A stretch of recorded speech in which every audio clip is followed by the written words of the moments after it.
네, 매일 소상공인을 위한 메소드 특강 4차 산업을 활용한 마케팅 기법에 대한 강의를 맡은 스미스 주식회사 김세훈 대표입니다. 오늘 촬영은 코로나 방역 수칙을 준수하여 진행 중에 있음을 알려드리겠습니다.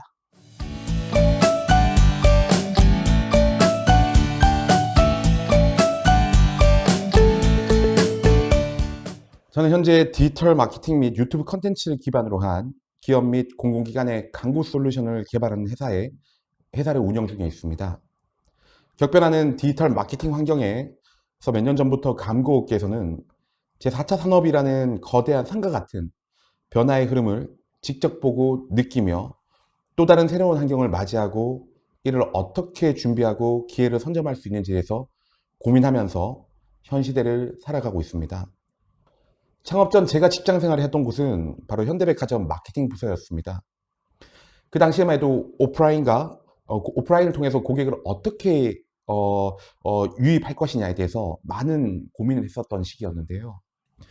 그 유입 방법은 어떻게 타겟팅을 견고하게 잘해서 유인을 하는지에 대해서 연구하고 새로운 마케팅 방법을 통해서 우리 고객들이 조금 더 자주 많이 좋은 상품을 잘 구매할 수 있는지를 다양한 A/B 테스트를 통해서 시도하고 그 효율을 측정하는 업무를 주로 하였습니다. 입사 초기에는 지류 DM, 지금 다이렉트 메일이라고 했죠. 그리고 직접 배송, 아파트 직배와 같은 직접 배송, 종이 전단, 리플렛, 문자 메시지 서비스인 LMS 등을 활용해서 일주일에 많게는 1만 명에서 10만 명 가량 되는 인근 거주 지역 고객 대상으로 DM을 발송을 했고요. 고객에게 다양한 베네핏이 담긴 문구의 내용을 전달하여 방문을 유도하게 하는 것이 저의 업무 중 하나였습니다. 그리고 몇 해가 지나서 O2O라고 하는 신개념 마케팅이 나오기 시작했습니다. 오프라인 투 온라인이라는 개념으로 온오프를 믹스하는 형태의 마케팅을 진행하면서 오프라인 전략과 온라인 전략을 동시에 진행하는 형태의 마케팅을 진행을 하였습니다. 당시에 제가 진행했던 O2O 사례에 대해서 한 가지 좀 재밌는 걸 말씀드리고 싶은데요. SK텔레콤이 진행했던 비콘이라는 서비스와 기술을 접목하여 지나가는 매장에서 위치 기반으로 해당 매장의 쿠폰을 고객 핸드폰으로 푸시 알림을 통해서 전달해주는 서비스를 진행하였고, 해당 서비스는 목적을 가지고 방문하는 고객에게는 오히려 귀찮고 혹은 네트워크 환경의 불안정성 때문에 푸시 알림의 오류가 발생하는 시기도 있었습니다. 그리고 몇 해가 지나 종이로 만든 DM이나 리플렛, 전단지는 이제 전부 다 사라지고 각 백화점에서는 EDM이라고 하는 용어로 칭하는 온라인 DM을 고객에게 앱을 통해서 발송하고 종이로 제작하던 지류 제작물의 시대는 지나고 없어졌습니다. 이제 기업에서는 본인들의 앱을 기반으로 고객 DB를 확보하여 자사 중심의 고객 데이터를 수집하고 해당 타겟 마케팅을 진행하면서 온라인상에 소통을 강조하여 고객과의 커뮤니케이션을 강화하고자 다들 앞다투어 SNS 채널에 친구를 추가한다거나 혹은 자사만이 가지고 있는 독특한 SNS 채널들을 개발하고 발전을 시키고 있습니다. 또 친구 추가를 하신 우리 여러 고객들에게는 또 다른 혜택을 제공하면서 대고객 서비스 강화 및 충성 고객군의 유지를 위한 많은 노력들을 진행을 하고 있죠. 그런데 현재는 어떻습니까? 코로나로 인한 대면 영업이나 비즈니스 환경이 굉장히 많이 달라졌습니다. 빠른 속도로 변화하고 있는 실정이고요. 위에서 언급했던 제가 경험했던 짧은 입사 시기 동안에도 그 짧은 시간 동안에도 많은 변화가 있었다는 것이 느껴지는지요. 종이 지류와 DM을 발송하던 시기에서 온라인 오프라인 통합 시기 그리고 온리 온라인 시기까지 거쳐오는 이 과정을 보며 변화에 발빠르게 대응하고 그 환경에 적응하는 분들이 되셔야 함을 알리는 내용과도 같습니다. 그렇듯 금일 말씀드릴 4차 산업혁명을 통한 마케팅 방법에 대한 부분들을 말씀드리기 전에 4차 산업혁명은 우리에게도 숙명과도 같은 숙제라고 생각을 합니다. 4차 산업혁명이 어렵게 느껴지는 분들이 분명 많을 것이라고 생각을 하고 있고요.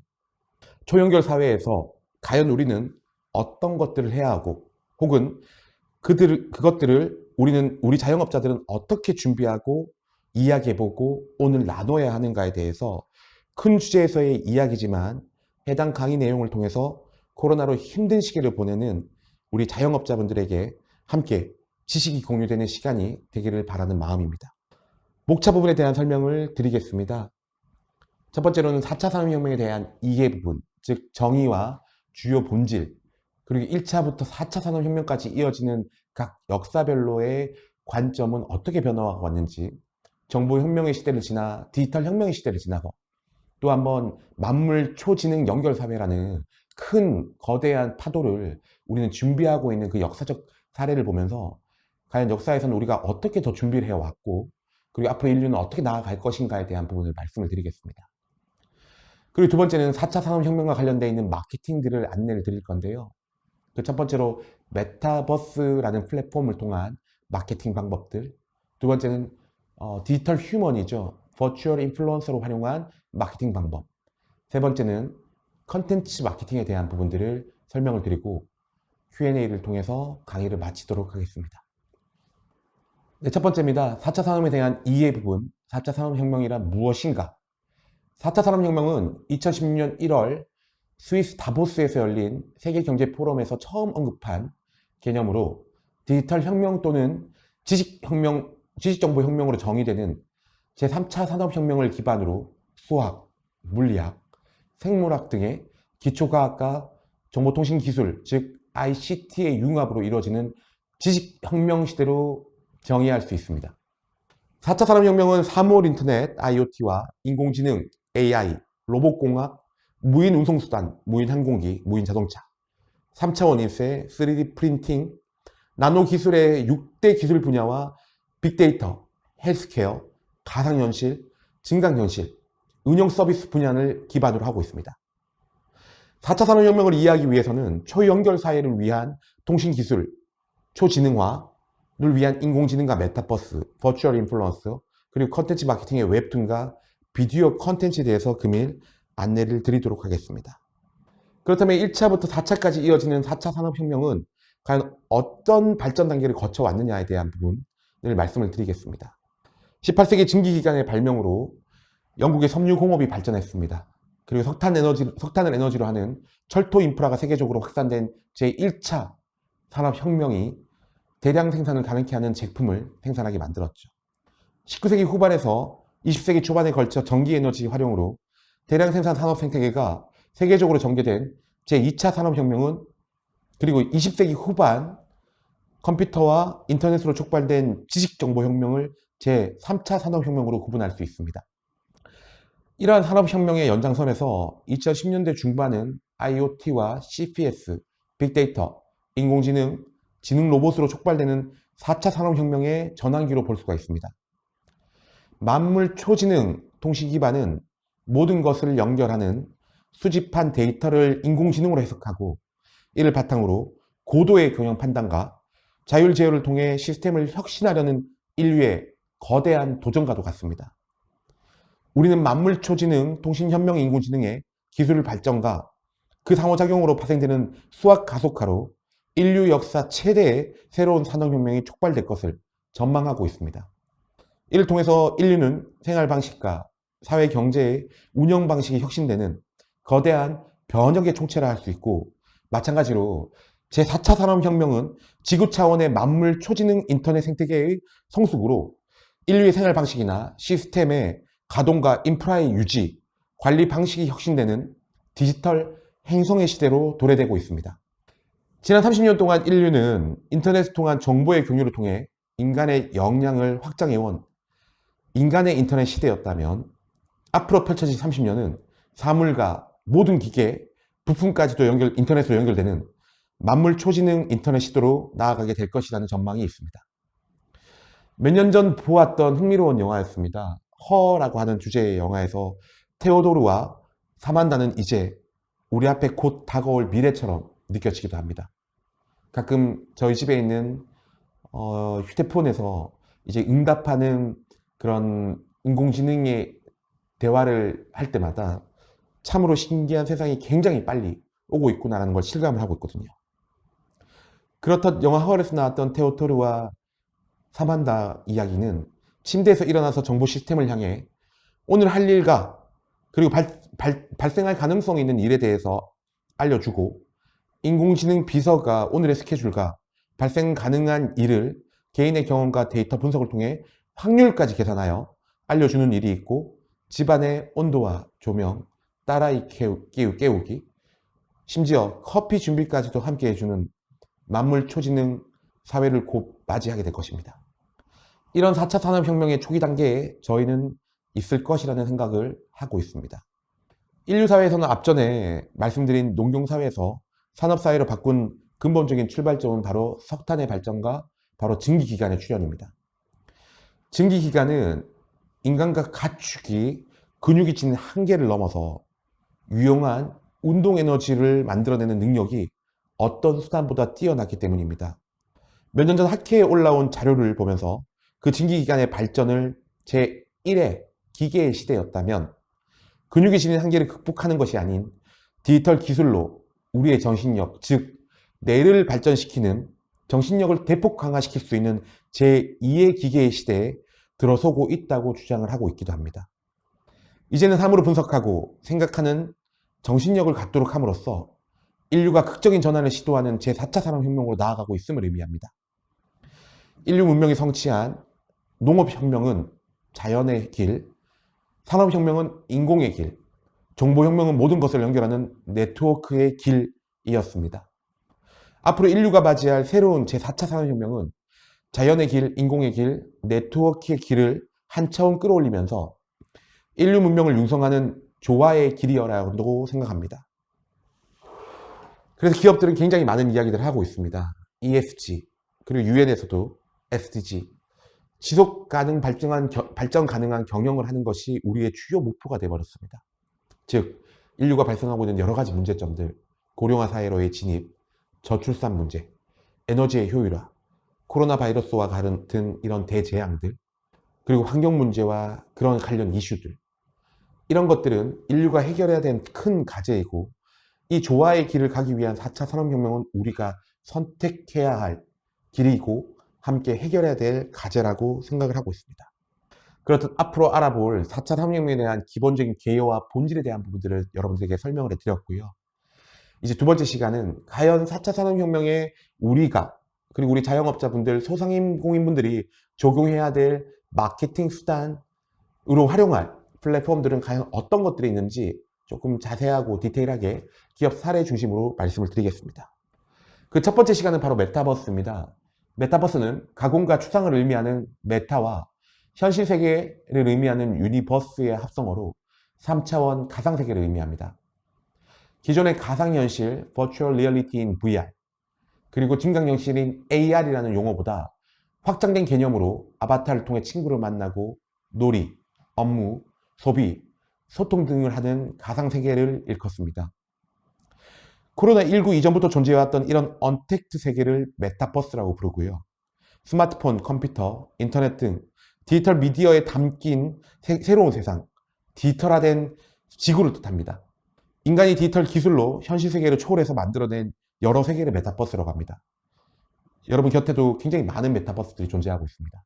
페이스북을 통해서 사람들과 같이 소통을 하고, 인스타를 통해서 저의 실생활을 공유하는 라이브 로깅 시스템의 인스타그램도 마찬가지죠. 온라인에서 물건을 구매할 수 있는 아마존도 그렇고요. 메타버스는 이미 우리 곁에 있지만 코로나19 이전으로 인해서 메타버스는 현실 세계에 머무는 이들이 많아졌습니다. 크기가 100나노미터도 안 되는 작은 코로나19 바이러스가 세계 인류의 거대한 메타버스 속으로 강제로 이주시키는 것과 같은 셈입니다. 만약 본 강의를 들으시는 분들이 의사결정권자거나 아니면 기업을 경영하는 혹은 가게를 경영하는 분이라면 SNS의 파도가 우리를 밀고 들어왔을 때 그때는 몰랐던 것처럼 이제는 물리적 지구와 동시에 디지털 지구 세상인 메타버스에서 집중하고 메타버스 안에서 일어나는 가상의 세계에 눈을 크게 뜨고 한번 봐주시면 여러분에게도 큰 기회의 세상이 있으리라고 생각을 하고 있습니다. 제가 비즈니스를 하면서 개인적으로 굉장히 아쉬웠던 부분들이 몇 가지가 있었는데요. 그것은 바로 과연 우리에게 신압으로 다가오고 있던 새로운 변화의 물결을 빠르게 캐치하지 못했던 것이었습니다. 지나고 난 뒤에 굉장히 많은 후회를 했었죠. 유튜브가 생기기 전에 컨텐츠 마케팅을 했다라면 얼마나 좋았을까? SNS가 생기기 전에 우리가 SNS를 가지고 조금 초기에 조금 더 많은 활동들을 했다면 우리는 얼마나 큰 기업이 될 수 있었을까? 라는 생각들을 해보셔야 된다는 겁니다. 이런 거부할 수 없는 향후의 미래 발전 가능한 메타버스라는 플랫폼 또한 4차 산업혁명의 그 파도와 같은 것들을 미리 우리가 알고 좀 공략을 한다면 여러분들 비즈니스에도 굉장히 큰 도움이 되리라 저는 생각을 하고 있습니다. 그렇다면 2021년 메타버스는 지금 어디까지 왔을까요? 코로나19로 대면 활동에 제약을 받자 자유롭게 활동할 수 있는 가상세계로 사람들의 관심이 집중되기 시작했습니다. 환경, 컨텐츠, 기술 등 메타버스의 기반 요소가 구비되어 있기에 2021년을 기점으로 메타버스 시장이 급격히 성장할 것으로 전망하고 있습니다. 2024년 규모가 1,900억 달러였던 해당 시장은 환경 구축, 즉 고성능 휴대폰이나 고품질 통신망 보급으로 인한 언제 어디서나 접속 가능한 환경이 구축되었고요. 이러한 환경 구축의 두 번째 단계로는 디지털 컨텐츠 산업의 성장으로 메타버스와 관련되어 있는 컨텐츠가 비약적으로 증가했다는 부분입니다.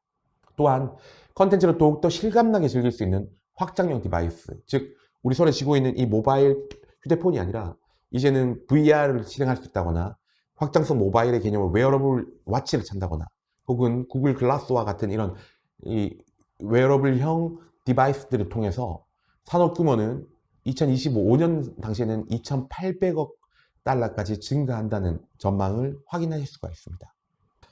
그렇기 때문에 다양한 플랫폼들도 굉장히 다수 생겨나고 있고 2019년을 기점으로 굉장히 많은 기업들이 코로나 이전에는 몰랐던 이 가상세계에서의 다양한 활동들을 하고 있고 그 규모가 얼마나 큰지에 대해서 여러분들께서 알고 계시면 굉장히 놀라실 거라고 생각하고 있습니다. 그 첫 번째는 바로 로블록스, 두 번째는 제페토, 세 번째는 마인크래프트, 디센트럴랜드와 같은 네 가지의 플랫폼들을 예시로 말씀을 드립니다. 시총 60조 원의 메타버스 게임 기업인 로블록스는 시스템 안에서 유저가 게임을 직접 개발, 공유하고 다른 유저들과 함께 플레이를 할 수 있는 메타버스 플랫폼이고요. 과상화폐인 로벅스를 기반으로 한 경제 시스템이 이미 존재를 하고 있습니다. 게임을 단순히 특정한 플랫폼 개발자가 이제 개발하는 것이 아니라 해당되는 플랫폼 내에서 내가 게임을 만들어 내가 유저들과 함께 공유하면서 이 안에서 이 게임에 결제를 하고 싶다면 로벅스라고 하는 가상화폐를 통해서 구매해야 된다는 에코시스템, 즉 생태계가 만들어진 겁니다. 수요자와 공급자가 존재하고 그리고 생산해 줄 수 있는 프로바이더가 공존하는 플랫폼 내의 플랫폼이 이제 만들어지는 세상이 온 거고요. 글로벌 이용자 숫자가 2억 명에 달하는 네이버 제페토는 현재 국내에서 개발한 메타버스 플랫폼입니다. 네이버 증강현실 아바타 쇼설 서비스로 얼굴 인식이나 AR, 3D 기술로 이루어진 메타버스 플랫폼입니다. 해당되는 내용은 뒤에 제페토에 대한 부분을 조금 더 자세히 설명하면서 말씀을 드리겠습니다. 또한 마인크래프트는 이 월간 유저 숫자가 1억 2천만 명에 달하는 블록으로 이루어진 세계의 배경으로 샌드박스형 게임으로 유저가 가상의 세계에서 건축과 채집, 생산의 주체가 되어서 제2의 삶을 영위한다는 설정으로 진행되고 있는 내용입니다. 그렇다면 메타버스 시대의 소비 생활은 과연 어떻게 변화가 될까요? 소비자들의 활동 영역이 가상세계로 확장되면서 기업들의 브랜딩, 마케팅 영역에까지도 확장이 되고 있습니다. 제품과 브랜드를 노출하고 정보를 제공하는 수준에서 한 단계 더 올라가 제품에 대한 경험과 구매까지 연동이 되는 채널 등이 만들어지고 있습니다. 그 대표적인 사례로 브랜딩과 판매 행위를 나눠볼 수 있겠는데요. 이 본표에 보기와 같이 브랜드가 실제 상품과 동일하게 재현한 아이템을 가상세계의 아바타들이 직접 착용할 수 있게끔 그리고 그 제품을 원래 판매하던 가격보다 10분의 1 혹은 100분의 1 가격으로 판매하는 사례들이 굉장히 크게 증가하고 있습니다. 또한 최근에 좀 놀랬던 사례였습니다. 디스플레이 광고가 가능하다는 겁니다.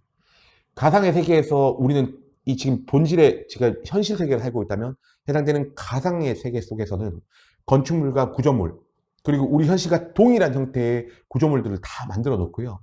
그 해당되는 건물 외벽에 소위 말해 서울 삼성동에 가면은 걸려있는 큰 대형 전광판처럼 그 전광판을 통해서 특정 브랜드가 노출하고 디스플레이 광고를 할 수 있는 이런 브랜딩 차원에서의 업무들도 진행을 하고 있습니다. 이제는 현실에 공존하는 부동산이 아니라 가상세계에 공존하는 부동산을 나누어서 이제 구분하는 세상이 왔다는 이야기겠죠. 또한 메타버스 내에서는 마켓플레이스가 존재합니다. 운영하는 상점에서는 제가 무언가를 살 수 있고 이걸 통해서 제 아바타를 예쁘게 꾸민다거나 혹은 헤어스타일을 바꾼다거나 최신 유행하는 패션을 접목시킨다거나 하는 이 마켓플레이스의 입점이 있고요. 브랜드 채널을 통해서 가상 세계에 구축되어 있는 브랜드 전용 스토어에서 단순한 제품의 전시 체험을 넘어서 브랜드 홍보를 위한 다양한 디지털 컨텐츠까지도 함께 제공하고 있다는 부분을 확인하실 수가 있습니다. 그렇다면 여러분께서는 본 내용을 보시면서 이제 한번 추정해 볼 수 있는 내용들이 있을 거라고 생각합니다. 그것은 바로 가상세계 내에서 우리의 브랜드가 입점되어 낼 수 있고, 혹은 우리의 브랜드를 특정 디스플레이 내에 공간을 연출해서 만들 수 있다는 부분이고요. 그리고 우리의 아이템이 만약에 메가 히트 아이템이 됐고, 이게 오프라인 현실에서 판매하는 게 아니라 가상세계에서의 이루어지는 그 화폐 단위의 화폐로서 물건을 판매할 수 있고, 해당 브랜드를 축소시킨 버전, 즉 가상세계에서의 그 버전을 만들어 함께 제공할 수 있다는 것들도 이제는 추가적인 내용까지도 함께 만들어 볼 수 있다는 것들이 좀 괄목할 만한 사례가 아닐까라고 생각을 하고 있습니다. 그렇다면 메타버스를 통해서 해외 각국에서는 어떤 캠페인 사례들이 있는지를 좀 안내를 드리고 싶습니다. 코카콜라 Share a White Christmas라는 제목이었습니다. 현실적인 물리적 공간에 자판기라는 설치물을 통해서 현실에 존재하지 않는 판타지를 현실 공간에서 보여주는 증강현실의 세계를 구현했습니다. 본 사례는 2014년도에 싱가포르가 핀란드에서 진행했는데요. 그 당시에 과연 메타버스가 있었나요? 라고 물어본다면 세계 최초의 텔레포트, 즉 순간이동을 할 수 있는 공간이 아니었나 라고 생각하는 사례여서 굉장히 제가 재밌게 좀 봤던 사례를 함께 공유하고자 합니다. 코카콜라는 전 세계인을 연결한다는 목표로 매우 흥미로운 프로젝트를 진행을 하였습니다. 핀란드와 싱가포르를 연결하는 프로젝트입니다. 싱가포르는 연평균 약 30도를 육박하고 겨울에는 따뜻한 바람이 불 정도로 겨울이 없는 계절이죠. 즉 겨울이 없다는 말은 눈이 한평생 살면서 눈을 볼 수 없다는 이야기도 같습니다. 이런 싱가포르에 눈 내리는 크리스마스를 선물하기 위해서 새로운 장치를 제작하고, 아래 보이시는 커다란 자판기 모양의 기계 2대를 만들어서 하나는 싱가포르, 하나는 핀란드 라플란드인 산타 마을에다가 비치를 해 놓았습니다. 산타 마을에 비치해 놓은 코카콜라 자판기는 싱가포르에 있는 사람들에게 동시간대의 카메라로 서로 얼굴에 인사하고 확인하고 세이 헬로를 할 수 있는 그런 카메라를 2대 넣어 놨고요. 자판기 밑에 음료가 나오는 캔 부스 안에는 핀란드에서는 눈을 퍼서 그 캔 부스 안에다가 눈을 집어넣으면 특수 제작된 싱가포르에 있는 자판기에서는 화이트 크리스마스를 맞이할 수 있는 그 제설기가 작동하여 눈이 내리는 그런 상황들을 연출했습니다. 즉 2014년도에 앞전에 말씀드렸던 인류 최초의 텔레포트 기계를 만들어 놓은 것이겠죠. 코카콜라는 이로 인해서 모르는 사람과 인사하고 눈을 주면 지구 반대편의 따뜻한 나라에서 눈을 내리게 하는 로맨틱한 판타지를 만들어냈습니다. 그것도 2014년에 말이죠. 메타버스에 대해서 어렵게 생각하시는 분이 많겠지만 현존하는 기술로서도 메타버스 환경을 충분히 구현할 수 있고 이벤트 프로모션을 통해서 풀어내는 마케팅 사례도 있다는 점을 기억해 주시면 좋겠습니다. 또한 제가 한 가지 준비했던 또 재밌는 사례가 있는데요. 호주 멜버른에 있는 아트 시리즈 호텔이라는 체인별 호텔을 가지고 있는 호텔에서 굉장히 새로운 시도를 하게 되었습니다. 어떤 것이냐면 아트 시리즈 호텔 자체는 여름철에 굉장히 비수기인 호텔이었습니다. 비수기의 판매 전략을 높이기 위해서 과연 어떤 프로모션 이벤트를 진행할까에 대해서 많이 고민을 하다가요. 이 메타버스와 비슷한 환경을 만들어서 고객들에게 판타지와 현실을 공존하는 공간을 만들어주고자 생각을 했습니다.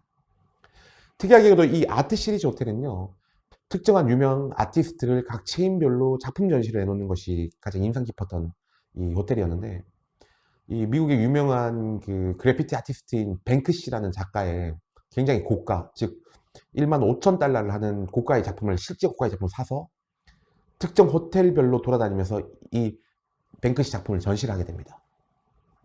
그때 이들은 굉장히 재밌는 내용을 얘기를 합니다. SNS 통해서 이 뱅크시 작품을 훔치세요. 다만 호텔 투숙객들에게만 한정해서 본 그 작품을 훔칠 수 있는 기회를 드리겠습니다. 라는 재미난 광고를 내게 됩니다. 왜냐면 비수기 때 잘 안 팔리는 1000개의 객실을 팔기 위해서 8만 달러 가량의 마케팅 비용을 투자를 하고 이런 재미난 이벤트를 진행하게 되었는데요. 이 이벤트를 진행하고 난 다음에 고객들은 굉장히 빠른 반응을 하게 됩니다. 어떻게 되면 1500개 이상의 객실을 투숙하게 되고 유명 연예인 셀럽들도 와서 그 그 뱅크시 작품을 훔치기 위해서 노력을 하게 됩니다. 다만 물리적인 폭력이나 총이나 칼 등을 사용하는 것은 배제시켜 놓고 진행을 하게 되죠. 이런 이벤트를 진행했는데 특정 여성 2명이 뱅크시 아트 시리즈 호텔 직원인 척하면서 다른 체인으로 이동하는 그 타이밍을 어떻게 절묘하게 알았는지 그 작품을 회수하는 과정에서 그 작품을 훔치게 되고 그 작품을 직접 가져갈 수 있는 기회를 주게 됩니다. 각각의 SNS 채널을 통해서 해당되는 투숙객들한테 동의를 구하고 훔치는 그 장면들을 CCTV 카메라와 여러 카메라를 설치해 놓고 그걸 SNS 통해서 수백만 조회의 마케팅을 활용하게 되고요. 아트 시리즈는 1000개의 객실을 팔려고 했으나 1500개의 객실이 팔리게 되고 해당되는 SNS를 통한 아트 시리즈 호텔에 대한 이 재미난 사례가 SNS의 회자가 되고 브랜딩 차원에서 증가가 되고 유명 광고제에서 상도 받게 됩니다. 그 당시에 우리들에게 이게 과연 메타버스랑 어떤 연관관계가 있습니까? 라고 생각하겠지만 우리는 현실에 존재하는 그런 판타지를 가지고 있습니다. 공식적으로 허가해주는 작품을 훔치세요 라는 그 판타지와 그 작품을 훔쳤을 때 그 작품을 직접 제가 수령할 수 있다는 그런 현실의 감각을 함께 만들어주는 가상의 세계였죠. 그 가상의 세계를 오프라인으로 잠시 옮겨 놓았을 뿐이었습니다. 다만 전제 조건을 만들어 놓는 것만으로요. 법이 정한 정확한 테두리 안에서 공식적으로 허가해주는 여러분들만의 가상세계를 누려보세요 라는요. 이렇듯 여러분들께서는 굉장히 멀게만 느껴지는 이 메타버스가 사실은 굉장히 쉽게 다가올 수 있다는 점도 한번 안내를 드리고 싶어서 본 사례를 설명을 드렸습니다. 그렇다면 이번에 두 번째 사례를 말씀드리겠습니다. 앞전에 말씀드렸던 제페토에 대한 부분입니다. 제페토를 통해서 브랜드 구찌는 Z세대와의 스킨십을 위해 제페토의 브랜드 아이템과 3D 월드맵을 출시를 했습니다. 일부 아이템을 선공개하고 10일 만에 구찌 지적재산권을 활용한 2차 컨텐츠가 40만 개 이상 생성이 되었고 300만 회 이상의 조회수를 기록했다는 이 놀라운 성과를 나타냈는데요. 그렇다면 이 제페토는 과연 어떤 걸까요? 제페토는 증강현실에서 라이프 로깅과 가상세계를 합친 플랫폼입니다. 라이프 로깅은 앞전에 말씀드렸던 소셜미디어, 즉 인스타그램과 동일한 건데요. 이런 인스타그램과 같은 라이프 로깅 활동, 그리고 스마트폰이나 컴퓨터 속에 만들어진 제3차원의 세계라고 생각하시면 될 것 같습니다. 제페토는 3D 기술과 증강현실을 접목한 강력한 아바타 서비스를 제공합니다. 지금 나와 있는 아바타들과 같이요. 온라인 환경에서 나를 대체하는 또 다른 나, 분신 혹은 캐릭터를 의미하고요. 제페토 내에서의 나의 아바타를 가지고 소셜미디어 활동을 하고 다른 사용자들과 가상세계에서 어울려 소통하거나 게임을 즐기는 형태를 의미합니다. 때로는 아바타에게 새로운 화장법이나 이쁘게 꾸미고 최신 유행 헤어스타일과 패션 아이템을 마음껏 부릴 수 있게 만들어주는 것이죠. 그리고 앞전에 말씀드렸던 마켓플레이스 제공을 통해서 의상과 아이템을 직접 제작할 수 있고 본 자료에 보실 수 있는 구찌 콜라보레이션 아이템으로 평소 일상에서 구매하기 힘든 구찌나 고가 명품 브랜드를 나의 분신이나 캐릭터에 입혀주고 꾸미는 기능을 하고 다른 이들에게 제작한 아이템을 팔아서 수익을 올리는 구조까지도 만들어져 있습니다. 또한 자신의 소셜미디어에 해당되는 내용들을 공유하여 페이지를 꾸미고 자신의 개성을 표현할 수 있게도 해주는 겁니다. 마지막으로 그들이 아바타에 즐길 수 있는 게임과 이벤트 공간을 만들어 놓고 소통하고 게임하고 즐기고 놀 수 있는 스스로 만들어가는 에코시스템, 즉 생태계를 구축해 나가고 있습니다.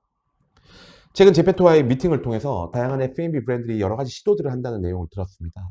대표적으로 이 도너츠를 개발하는 회사였는데요. 도넛을 개발하는 회사에서 제페토 상에 있는 특정 이 안에서도 누군가는 먹을 거를 먹고 F&B 브랜드가 있고 이러다 보니까요. 그 해당되는 특정한 도너츠를 만들어서 제페토의 아이템으로 팔고 그걸 현실 세계에 커스터마이징 시켜서 직접 고객들한테 오프라인에 대면으로 팔겠다는 전략을 세우고도 있습니다.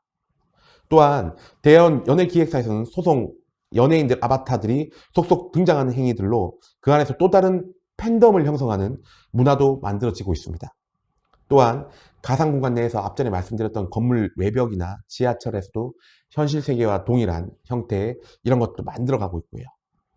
이렇듯 자영업자분들도 새로운 메타버스 환경 내에서 가상의 세계에서 나의 샵을 구축해 놓는다거나 혹은 나의 제품을 함께 판매한다거나 혹은 브랜드 콜라보레이션 코옥을 함께 시도한다거나 새로운 브랜드 확장의 가능성을 열어두고 마케팅 활동을 펼친다면 분명 도움이 되리라고 생각을 하고 있습니다. 예를 들어서 자신이 만든 시그니처 커피가 메타버스 안에서 같이 만들어서 판매하고 다양한 제페토 빌더들과 함께 디자인을 하여 협력하여 본인이 직접 참여하여 만들어 보는 것도 가능하리라 생각을 합니다. 기술의 발전으로 인해 가지고 저는 원래 기술 개발자가 아닌데 그걸 어떻게 하나요? 라고 생각하겠지만 저도 최근에 해당되는 플랫폼에 여러 군데 들어가 보면서 느꼈던 건 굉장히 사용자 위주의 편리하게 만들어져 있어 누구나 쉽게 접근이 가능하다는 장점이 있습니다. 그래서 본 강의를 들으시는 우리 소상공인 자영업자분들 해당되는 부분에 자신감을 가지십시오. 그리고 나조차도 그런 걸 만들어낼 수 있어 라는 자신감으로 그런 내용들을 해보면 어떨까라고 생각을 합니다. 두 번째 소개드릴 내용은 포트나이트 트래비스 스캇과 함께 미국 인기 힙합 뮤지션인 스콧은 게임 포트나이트에서 공연 이벤트를 개최하였습니다.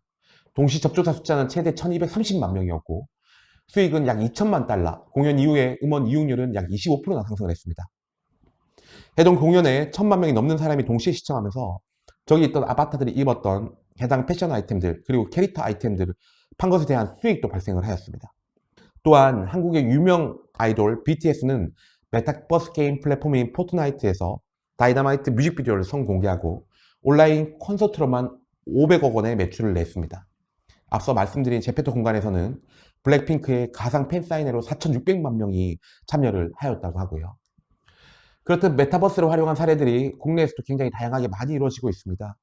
서초구의 구립 서초 유스센터에서는 스마트 기술과 메타버스를 활용한 스마트 유스센터를 구축하였고요. 한국관광공사는 제페토의 한강공원을 구축하여 하루에 전 세계에서 25만 7천 명이 방문하였고 순천향대학교는 신입생 환영 행사를 못하기 때문에 2021년 신입생 환영 행사를 SKT의 VR 점프를 통해서 구현한 사례도 있습니다. 그렇듯 여러분들과 함께 적용할 수 있는 사례들을 통해서 이런 것들 사람과 함께 마케팅 사이드에서 한번 노력해 보시는 것도 중요한 한 방법이라고 생각을 하고 있습니다. 그렇다면 두 번째 순서인 디지털 휴먼, 즉 버추얼 인플루언서입니다. 큰 영향력을 지닌 사람을 의미하는 인플루언서는 온라인에서 인지도가 높은 사람을 의미합니다. 보통 일반인이 SNS를 통해서 인기를 얻은 인플루언서가 되고 광고를 받거나 물건을 팔아 번 돈을 가상을 뜻하는 버추얼을 붙인 버추얼 인플루언서는 기술로 구현된 가상의 인간이 인플루언서로 활동하는 것을 얘기합니다. 대표적으로 최근에 신한라이프의 광고를 찍었던 국내 대표 버추얼 인플루언서 로지는 지난해 8월부터 활동을 하기 시작했고요. 이 친구의 가상 세계관을 만들어 놓고 해당되는 광고의 가장 우수한 모델로서도 지금 활동을 하고 있습니다. 정교한 그래픽을 통해서 사람보다 더 사람 같다는 평이 나오는 이런 버추얼 인플루언서가 글로벌 시장에서는 영향력 있는 마케팅 수단으로도 자리 잡고 있습니다. 아까 말씀드렸던 금융에서까지도 신뢰도를 중요시하는 금융에서까지도 이런 디지털 휴먼 시장이 굉장히 커져나가고 있다는 점들을 확인할 수 있고요. 전 세계에서 가장 인기가 많은 버추얼 인플루언서는 2016년도에 미국에서 등장한 릴 미켈다인데 약 300만 명이 넘는 인스타 팔로워를 보유하고 포스팅 단가는 연간 약 한 939만 원 정도 되고 지난해 벌어들였던 수익만 약 130억 원을 벌어들였다고 합니다. 이렇게 다양한 버추얼 인플루언서들이 등장하고 있고 이 버추얼 인플루언서를 제작하는 과정도 앞으로는 조금 더 심플해지지 않을까라고 생각합니다. 아래 보이시는 KFC의 우리가 알던 그 할아버지를 저렇게 이 가상인간으로 만들어 놓고 그가 대신해서 KFC의 홍보 활동을 하며 저렇게 다시 구현하는 세상이 이미 가까이 왔다는 것을 이제 확인할 수가 있죠. 그렇다면 이들의 인기 요인은 기업 입장에서는 참신하고 트렌드에 앞서가는 이미지를 줄 수 있고 기술만 있으면 원하는 의상이나 포즈를 변화를 쉽게 연출할 수가 있습니다. 또한 사람보다 더 사람다운 그 기술력을 통해서 우리 기업을 대표하는 홍보대사로서 활용하고 있다는 것이 굉장히 좋고 분명 앞전에 말씀드렸던 메타버스 즉 3차원의 가상세계의 산업과 맞물려 더 큰 인기를 구가할 것이라는 게 지금 이 산업협계의 이 전망이라고 보시면 될 것 같습니다. 향후 인간의 약점, 실패, 경험까지도 모방하는 등 다채로운 스토리를 가진 버추얼 인플루언서가 나올 가능성이 굉장히 크고요. 불편한 골짜기를 막고 흥미를 끌기 위해서는 보다 디테일한 설정이 필요하고 젊은 여성, 남성뿐만 아니라 학생, 어린아이 등 다양한 캐릭터 등장에 영향력이 확장될 것이라고 저희는 전망을 하고 있습니다. 그렇듯 자영업자분들, 소상공인분들도 이런 인공지능이 가지고 있는 다양한 인플루언서들이 적용할 수 있는 분야들이 많다는 점들을 인지하시어 우리만의 버추얼 인플루언서를 만들 수 있는 향후 계획까지도 함께 세워나가시면 어떨까라고 생각합니다. 최근에 저희 자사에서는 굉장히 많은 영상 제작과 다양한 디지털 마케팅 활동들을 하다 보니까 최근에 코로나19 때문에 대면 미팅이 불가능한 상황 때문에 어떤 정책을 알린다거나 혹은 기업을 알릴 만한 버추얼 인플루언서에 대한 제작 니즈가 굉장히 많이 늘어나고 있습니다.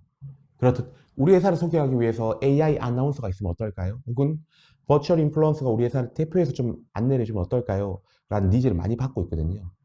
그렇듯 여러분들이 보유하고 계신 이게 앞전에 말씀드린 4차 산업혁명의 큰 틀 안에서 데이터베이스를 모집하고 그리고 마케팅 수단으로서 버추얼 인플루언서를 적극 활용하는 것도 분명 큰 영향력을 미칠 거라고 생각합니다. 다음으로는 웹툰, 웹소설과 관련되어 있는 K-드라마, K-웹툰 시장에 대한 부분을 말씀드리겠습니다. 최근 오징어 게임을 통해서 K-드라마의 열풍은 아직까지도 식지 않고 있는데요. 문화 콘텐츠 마케팅 전략으로 웹툰을 활용하여 마케팅 전략과 핵심 성공 요인에 대해서 분석해 보겠습니다. 웹과 툰을 합친, 카툰을 합친 말로 웹툰이라는 세상은 현재 우리 대한민국 웹툰이 전 세계 유럽 시장을 강타하고 있다고 할 정도로 다양한 영향력을 미치고 있습니다. 전형적인 홍보 방식 대신에 웹툰을 통해서 유쾌하고 공감할 수 있는 이야기를 펼치고 있습니다. 웹툰으로 기업 이미지 개선에 성공한 기업들도 점차 늘어나고 있고요. 대표적인 기업은 2014년부터 자사의 스토리를 주제로 한 브랜드 웹툰을 연재하기 시작하였고 신입사원의 활약을 그린 그 이 웹툰은 시즌2가 마감할 때까지 폭발적인 조회수를 기록하게 되었습니다. 해당되는 웹툰은 영상 드라마로도 제작이 되었죠. 웹툰 마케팅의 가장 큰 장점은 소비자에게 자사가 가진 스토리를 유머러스하게 전달할 수 있다는 거고요. 과거의 전통적인 매체처럼 자사 제품을 직접 홍보하던 방식을 벗어나 감정 홍보, 즉 PPL로 자연스럽게 브랜드가 녹아 들어갈 수 있게끔 해서 고객들의 인지를 바꾸는 전략이 얼마나 중요하냐는 생각이 듭니다. 제 주변에 있는 친한 지인인데요. 해당 지인은 인터넷 몰에서 조그마한 이불이랑 베개를 판매하고 있는 친구가 있습니다. 그 친구 같은 경우에도 최근에 웹툰 쪽 작가랑 개인적인 친분이 있어서 해당되는 제품을 그냥 상시 노출시켰습니다. 거기에다가 주인공이 나올 때 그 뒤에 살짝 배치해 놓는다거나 살짝 로고만 적어 놓고 이런 식으로 배치를 해서 이 마케팅 전략을 함께 펼쳐봤는데요. 자사몰에 유입되는 사람 자체가 굉장히 늘어났고 매출도 굉장히 증가했음을 알았습니다. 그렇듯 웹툰 마케팅의 종류는 디스플레이 광고나 PPL, 방금 말씀드렸던 웹툰과 콜라보 마케팅이나 쿠키, 즉 웹툰을 보기 위해서 화폐처럼 사용하는 쿠키를 가지고 진행하는 이런 형태의 마케팅 종류가 다양하게 존재하고 있다는 점도 말씀을 드리고 싶습니다. 또한 4차 산업혁명과 관련되어 있는 마케팅으로 유튜브 컨텐츠와 관련되어 있는 마케팅도 이렇게 다양하게 컨텐츠를 기반으로 제품을 만들고 이 컨텐츠 통해 고객들에게 인지를 확산시킬 수 있는 콘텐츠 마케팅도 굉장히 다수 진행이 되고 있다는 점들도 안내를 드리고 싶습니다. 이 컨텐츠 마케팅 부분은 조금 시간이 좀 부족한 관계상 좀 빠르게 저희가 넘어가도록 하고요. 컨텐츠 마케팅 부분이 조금 궁금하신 분은 제가 12월 15일 수요일자 11시에 진행했던 이벤트 프로모션과 관련되어 있는 전략을 소개하는 영상을 보시면 또 참고가 되실 거라고 생각을 합니다. 네, 이제 마지막 순서입니다. 4차 산업혁명을 통해서 적용 가능한 소상공인들의 주요 마케팅 수단은 어떤 것인가에 대한 부분인데요. 브랜드 단위의 컨텐츠를 제작하는 컨텐츠 마케팅 외에도 SNS를 활용한 마케팅을 사용하고 이로 인한 고객의 직객이나 모객이 활발해지면 조금 더 고난이도의 마케팅 수단을 사용해야 된다는 것입니다. 그것은 바로 메타버스나 버추얼 인플루언서, 아직 먼 이야기 같지만 산용어가 시작되면 자신의 가게를 대표하는 디지털 휴먼 등장으로 매장의 안내를 도와주는 서비스를 진행할 수 있는 날이 멀지 않았다고 생각을 합니다. 그렇듯 금일 제가 말했던 4차 산업혁명을 활용한 마케팅 기법에 대한 설명을 좀 드렸습니다. 짧게 마지막으로 좀 요약을 해드리자면 4차 산업혁명의 주요 아젠다와 그리고 메타버스, 버추얼 휴먼, 디지털 휴먼, 버추얼 인플루언서를 활용하는 방식, 그리고 세 번째로는 웹툰을 활용하는 방식, 네 번째로는 컨텐츠를 활용하는 방식에 대한 마케팅을 설명을 드렸습니다. 해당 마케팅을 통해서 우리 소상공인 분들께서 자신감을 가지고 앞으로 다가올 미래에 좋은 이런 여러분의 사업 아이템들을 가지고 함께 지금부터 태핑을 하고 점차 기초부터 단단하게 다지면서 사업에 큰 영향력을 끼치기를 간절히 바라는 마음에서 본 강의를 들어주신 여러분들께 감사의 인사를 드리면서 마치도록 하겠습니다. 오늘 강의 굉장히 감사했습니다.